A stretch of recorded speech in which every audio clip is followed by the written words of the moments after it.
মুসলমানদের জন্য দাজ্জালের ফিতনা থেকে ঈমানকে বাঁচিয়ে রাখাটা হবে মানব ইতিহাসের সবচেয়ে বড় চ্যালেঞ্জিং বিষয়।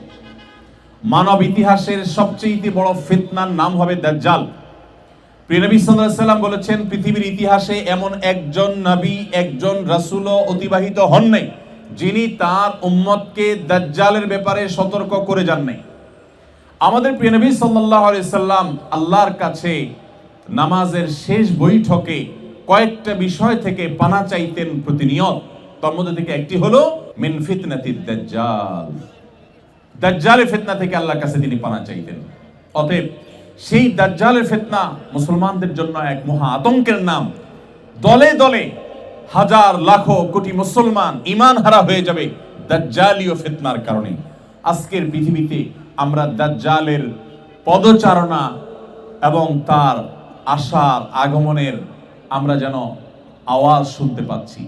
গোটা পৃথিবীর সমস্ত শক্তি আস্তে আস্তে কুক্ষিগত হতে হতে একক গোষ্ঠী বরং একক ব্যক্তির দিকে যেন চলে যাচ্ছে। গোটা পৃথিবী যেন সেজন্য প্রস্তুত হচ্ছে।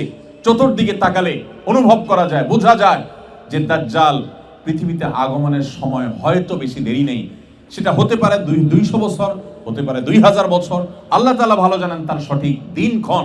তবে বোঝা যায় যে দাজ্জালীয় ব্যবস্থাপনা গোটা পৃথিবীতে কায়েমের চেষ্টা চলছে। শয়তান এবং শয়তানি সভ্যতা, দাজ্জালীয় সভ্যতা গোটা পৃথিবীকে যেন গ্রাস করে চলেছে।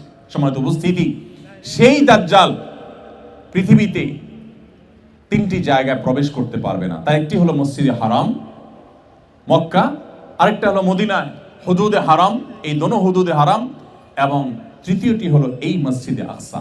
মসজিদে আকসাতে এবং মসজিদে আকসার ভূমিতে যে দাজ্জাল প্রবেশ করতে পারবে না, এই বিষয়ে বেশ কয়েকটি হাদিস রয়েছে।